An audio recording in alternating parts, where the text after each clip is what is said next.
დღეს რელიგიაში, სულიერებაში, ეზოთერიაში ყველგან ნულის ტოლზეა დაყვანილი თავდაცვა. ეს შემთხვევით არ არის, რა თქმა უნდა. თუ დააკვირდებით, მთავარანგელოზი მიქაელი, მაღალი იერარქიის წარმომადგენლები, რომლებიც იცავენ უფლის სახლს, ადამიანს, მაღალ იერარქიას, წარმოჩენილი არიან ცეცხლოვანი მახვილით, ღვთიური იარაღით და ფარით. ამ სამყაროში ღვთიურობაში რომ იყოს, შენ გჭირდება ორი ძალა: თავდაცვა, ფარი და ხმალით. ეხლა რა არის ღვთიური არტეფაქტები, მაგალითად რა არის ფარი? ეს უბრალოდ ფარი კი არ არის, არამედ ეს არის ღვთიური არტეფაქტი, იარაღი, რომელიც მის მტარებელს იცავს როგორც ფიზიკურად, ისე მორალურად, სულიერად, ყველანაირი წახნაგით, რომელშიც არის ჩატვირთული სულიწმინდის ძალა. მაგალითად, მიქაელი თუ ებრძვის რაიმე დაბალ არსს, სწორედ რომ ეს ფარი და ხმალი ეხმარება იმაში, რომ განსაზღვროს, აბა, რა განზრახვა აქვს იმ ბნელს, კონკრეტულად როგორ უნდა მოერიოს. ეს ფარი უბრალოდ ფარი კი არ არის, არამედ მაღალ ინტელექტუალური,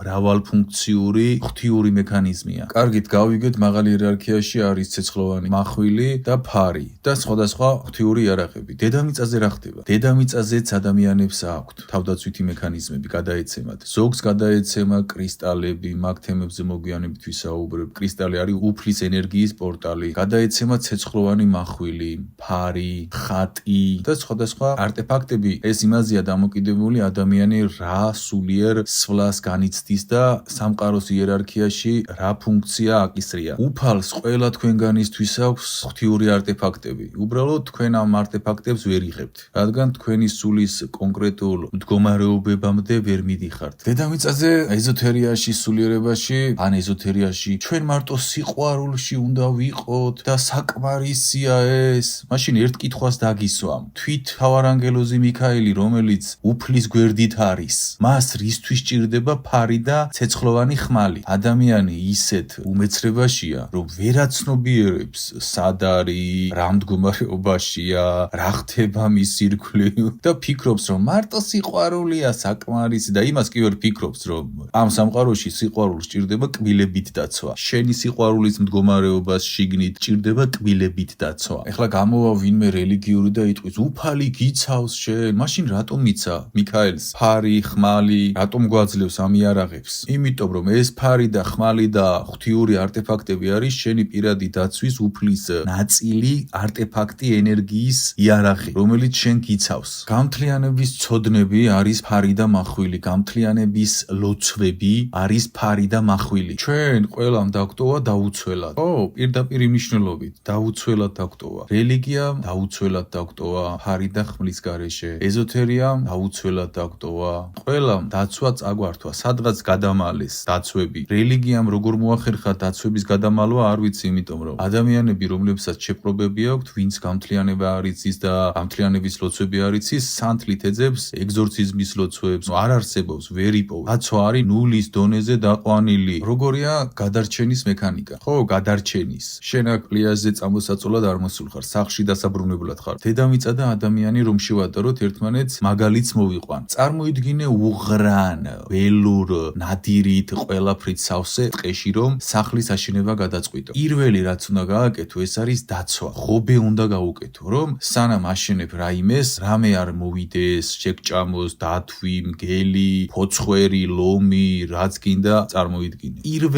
პირველ წყარო თუ რაიმეს აგებ და შენ დედამიწაზე მოსული ხარ, რომ ააგო შენი სულის ღვთიური მდგომარეობა. და პირველი როცა აგებ რაღაცას, პირველი არის უსაფრთხოება. უსაფრთხოების გარეშე შენ ვერაფერს ვერ ააშენებ. ფუნდამენტის გარეშე შენ ვერაფერს ვერ ააშენებ. მალე გენგრევა ეს სახლი, თუ მას უსაფრთხოების და ფუნდამენტის გარეშე აშენებ. ან ვერ ააშენებ. შენ სანამ სახლის მშენებლობაში ხარ, თუ ხობე გალავანი არ შემოარტყი უღრან ტყეში, რაიმე შეგჭამს. და ეს არის ფაქტი. და ეხლა დედამიწაზე რამდენი რაღაც ცდილობს შენ შეჭმას. აი, უღრანი ტყე არის როგორი მსუბუქი შედარება, იცით? რატომ? იმიტომ რომ რთული მტერი გვყავს. მოაზროვნე 1000 წლიანი და 10000 წლიანი გამოცდილების სიბრძნის და ცბიერების და ბოროტების და ასეთ პლანეტაზე რომ შენ თავდაცვას ნულის დონეზე აყენებ, რელიგია იქნება ეს თუ ეზოთერია იქნება ეს თუ სხვა დანარჩენი. ეს არის გაწირვა ცივილიზაციის. ყველამ ზურგი გვაქცია რეალურად, ვისგანაც უნდა ველოდებოდეთ ამ ყველა ცოდნებს, ძალებს, თავდაცვებს, ყველამ დაგვიმალა სიმართლე. მათაც დაუმალეს სიმართლე და ვერ იღვიძებენ და საერთოდ საერთოდ იმასაც კი ვერ ფიქრობენ, რომ აი რასაც ვლაპარაკობ ხოლმე ტაძრებში, რომ მეთქი გახსენით შესაბამისი ორგანიზაციები, თავდაცვითი მექანიზმები, ეგზორციზმის საავადმყოფოები, ანუ არაფერი არ არის. ამიტომ უსაფრთხოების გარეშე აზრი არ აქვს შენს შემეცნებას, შენს განვითარებას, სწავლებს, ამ ყველაფერს, რადგან დღეს რა ხდება? ადამიანები სწავლობენ სულიერებას, ბიბლია გადაცვითეს, ყველაფერი ისწავლეს და თავდაცვა არ იციან და ვიღაც ჩავმა მაგმა რაღაცაში მოატყუა და გაიყიდა. დაკარგა ძალები, რადგან თავდაცვა არ აქვს. ფიქრობს, რომ ღმერთი დაიცავს. უბრალოდ ყოველგვარი თავდაცვის გარეშე და ავიწყდება, რომ უფალმა მის ყველა შვილს გადასცა მახვილი და ფარი. თავარანგელოსაც კი, მიქაელსაც კი მახვილი და ფარი აქვს. მის გვერდით რომ არის, წარმოიდგინე რა ძალით მოსილია და მას აქვს ფარი და მახვილი. და შენ ფიქრობ, რომ შენ არ გააქვს? გააქვს. შენც გააქვს. უბრალოდ არ იცი ეს ყველაფერი როგორ გააღვიძო, გააქტიურო შენში და ამ ყველაფერს გააქტიურებ იმ ყველა მექანიზმით, ცოდნით, რასაც გასწავლით გამთრიანებაში. ერთ მარტივ მაგალითს მოვიყვან და ესეთი მაგალითები არის ტონობით. მაგალითად, ვაგზალზე რამდენიმე შავი მაგი მუშაობს, მე რაც ვნახე, ლარიანზე. გეუბნება ლარიანი გაქვსო? სანამ გითხრა შეგათვალიერა ჯიბის ქურდივით, ზემოთ-ქვემოთ გიყურებს, რა გაცვია, როგორ გამოიყურები, ჯანმრთელობა როგორი გაქვს, ყველაფრის წართვევა უნდა. განთქმა განაცხადა და გეუბნება ლარიანი თუ გაქვსო და ლარიანს რომ იცემ, გაცვლა გააკეთე. აგიხსნი როგორ გააკეთე გაცვლა და როგორ ხდება ეს. პირველად ეს კონკრეტული შავი მაგები შევამჩნიე ვაგზალზე. ვაგზალზე მუშაობენ, რადგან ვაგზალზე ისეთი გადარბენები ადამიანი ვერ ახერხებს კითხვის დასმას, ეს ადამიანი რომელიც შეუპოვარს არ გავს, ლარიანს რატომ ითხოვს. ზოგიერთს სხვენია რომ შეუპოვრად ჩაიცვას და ჩვეულებრივად დაცვია. შავი მაგია ეგოს ვერ თმობს, მაგრამ სხვა გზა არ აქვს, ნელმა გამოაგდო, საწოლიდან წამოაგდო, წადი დროზე ხალხი გაძარცვეო. ვაგზალზე ვარ და თავარი ფილიალი რომ არის საქართველოს ბანკის. ბანკომატთან რიგში ვარ და ხელში მიჭირავს ხურდები, ლარიანები, ორლარიანები. ეხლა მე აგიხსნით ფარი როგორ მუშაობს. რიგში ვარ ბანკომატთან საქართველოს თავარ ფილიალში ვაგზალზე და ხურდა მაქვს ხელში და ჩემთვის რაღაცეებს ვფიქრობ და მე არ ვფიქრობ არაფერზე, არც ეს მოხუცი ქალი შემემჩნევია და უცებ მეუბნება ლარიანი ხომ არ გაქვსო და ხელი რომ მოვკიდე ლარიანს და უნდა მივაწოდო, უცებ რაღაცამ შემაჩერა და გავხედი ამ ქალს და პირდაპირ მოვიდა ინფორმაციები რას აკეთებს, რატო აკეთებს, რა განთქმები გააკეთა, რა როგორ თქვა, ყველაფერი მოვიდა ინფორმაცია. ეს არის ფარი. ნახეთ, მიქაელს ის ფარი რომ უჭირავს ხელში, ის ფარი უბრალოდ დარტყმებს კი არ ირეკლავს, არამედ ესეთ ინფორმაციებს ატყობინებს. უცებ შევცვი და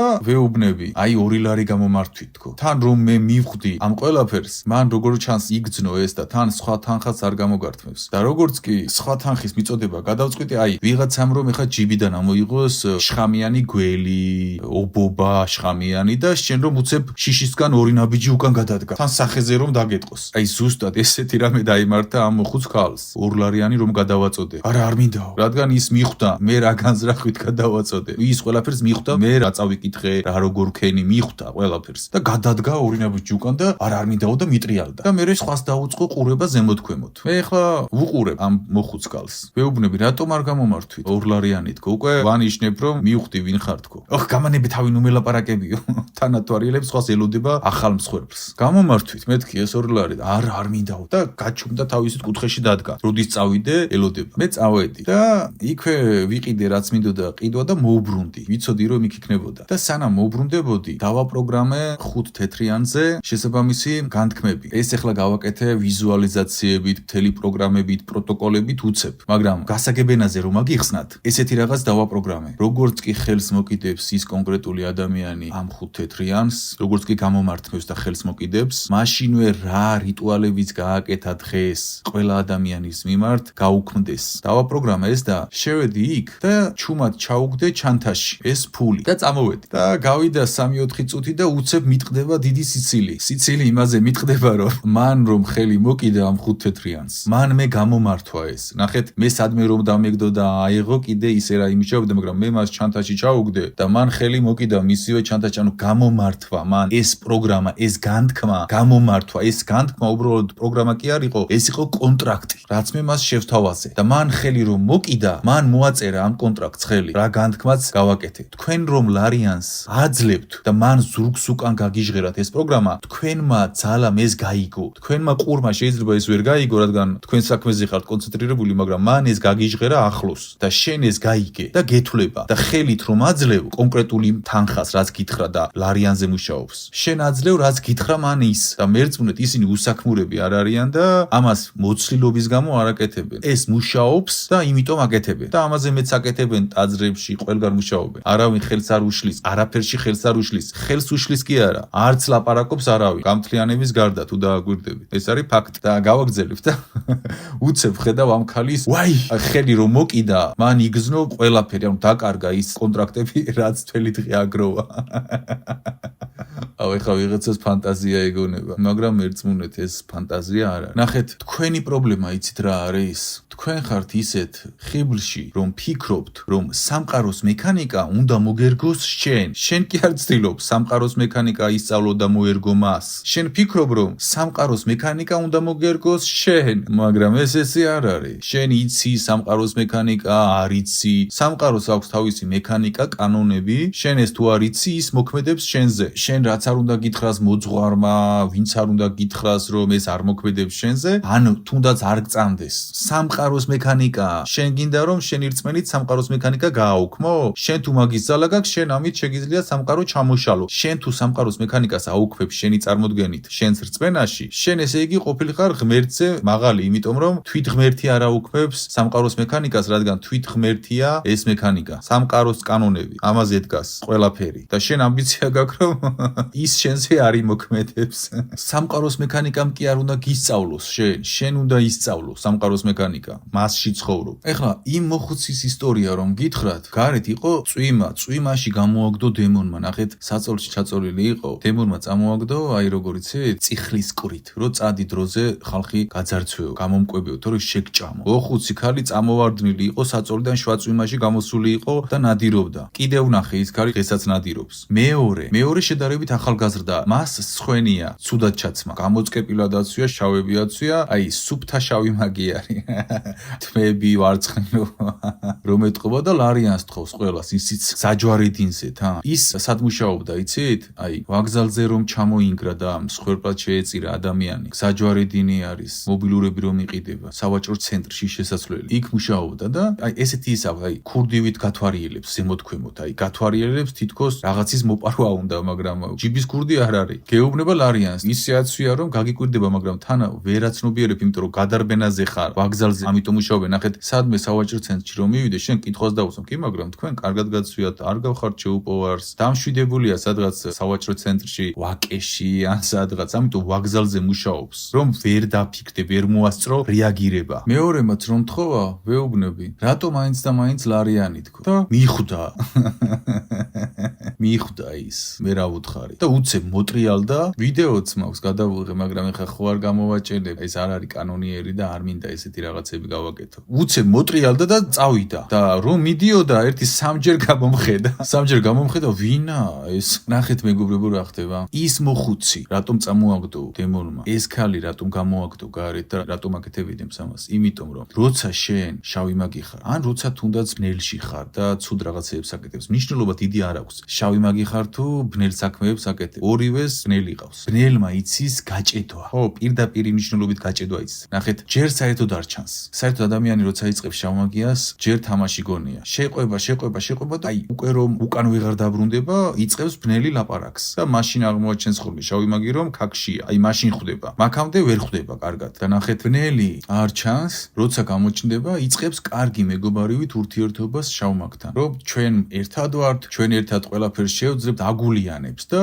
მაგრები ვართ და ასე შემდეგ ესეთი სცენარი გათამაშებული აქვს 10,000 ჯერ ცხოვრებაში უამრავჯერ ადამიანებთან მან იცის როგორ უნდა იურთიერთოს შავ მაგთან რომ არ დააშინოს ანუ კარგად ექცევა მაგრამ როგორც კი შავი მაგი წყვეტს რაიმე რიტუალების კეთებას ადამიანების ძარცვას სხვა ადამიანების დაღუპვას რიტუალებში ესე ვთქვათ კლიენტის მიყვანას როგორც კი წყვეტს ან საკმარის რაოდენობას ვერ აწვდის ეს იმაზეა დამოკიდებული როგორი მადა აქვს დემონს რაც უფრო ცნობილია შავი მაგი მით უფრო დიდი მადის დემონი ყავს და მით უფრო საშიშია ეს თქვენთვის თუ საკვებს აკლებს შავი მაგი ის დემონი უკვე მეგობრული კარგი და ისეთი აღარ არის ის გარდაიქმნება შარიან დაუნდობელ მხეცად რომელსაც უკვე წვდომები აქვს იმ კონკრეტულ შავ მაგზე რომ ატკინოს ატეროროს რაც უნდა უქნას მის ხელშია უკვე სასტიკად იწყებს მოქცევას შავ მაგთან რადგან შავი მაგიც მის იმტერია რეალურად შავი მაგი ადამიანია და ის ადამიანის მტერია მაგრამ იქამდე ევლებოდა თავს მაგრამ მერე უკვე სასტიკად უწყებს მოქცევას, რადგან ის დემონი ყოველთვის იყო ესეთი სასტიკი, უბრალოდ ანაჩენდა თავს. ეს სიტუაციაა, ხალხო.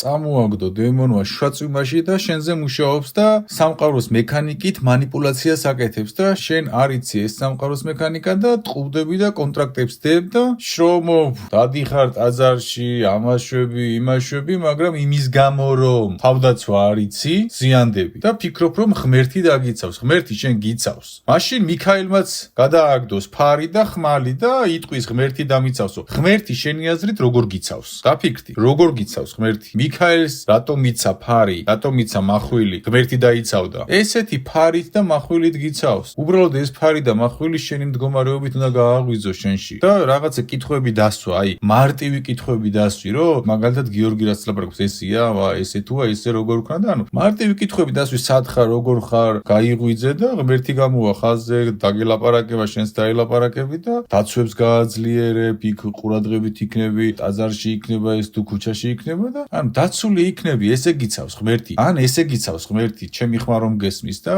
შემდეგში რომ მოვა ვინმე და ლარიანს თხოს არ მიცემ, ანუ სხვა ხურდა მიეცი. მიხვდი და მიხვალ მოძღვართან და კიდევ ერთმა მიწერა სიგიჟე. მოძღვართან მივედიო და უთხარი შავი მაგია მოქსო და მეუბნებაო, შავ მაგიასო ღმერთი ვერ კურნავსო, შავ მაგიას შავი მაგია კურნავსო. ხვდებით რა აბსურდში ვიმყოფებით. მე ვინმეს კი არ დავცინი, ან მოძღვარს კი არ დავცინი, კაცო. მე იმ მოძღვარის აბსოლუტურად მესმის არ ასწავლეს იმ კაცს და რა ქნას. რაც ასწავლეს იმაშუა, მაგრამ აი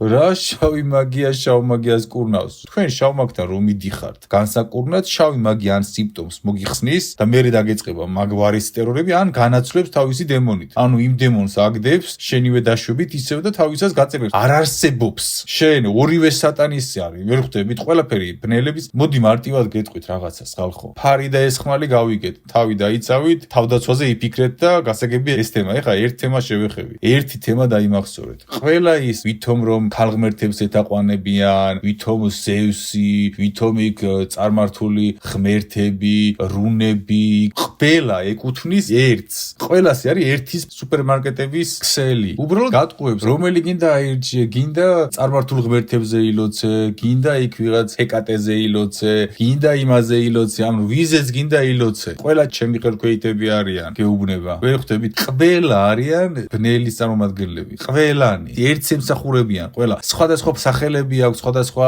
წარმომადგენლები არიან, მაგრამ ყველა არის ერთის მსახური, ყველა არის სატანის მსახური. და იმახსოვრეთ ეს. ამიტომ ყველაფერს გაიცალეთ, მოიცილეთ ყველაფერი ეს კონტაქტები, კავშირები, ნუმეროლოგია, ტარო, მით უმეტეს.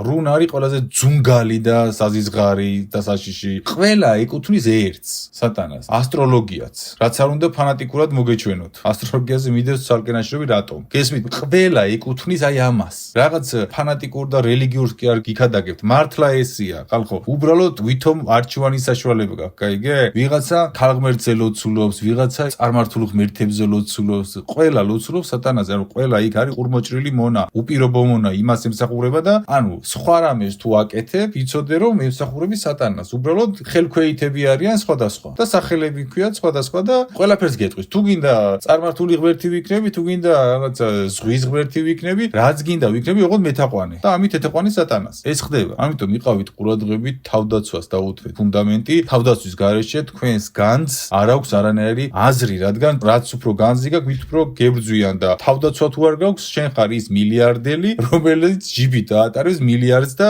თან რომელიც მოძრაობს ბრონქსში, ან რომელიმე კრიმინალურ ქუჩაზე და იმედი აქვს იმის, რომ არ გაძარცვავენ. შენ ხარ ფანატიკოსი. შენ ღმერთი დაგიცავს და რწმენაში კი არ ხარ. შენ ხარ ფანატიკოსი. ყველანაირი გაგებით. მაღალი იერარქიისგან, ყველასგან, იმიტომ რომ განძი გაქვს, გაიგე? დადიხარ ტაძარში, ილოცები, ყველაფერი გაქვს და ამ განძით მოძრაობ დედამიწაზე და ფიქრობ, რომ ვერავინ ვერ წაგართვევს ამას.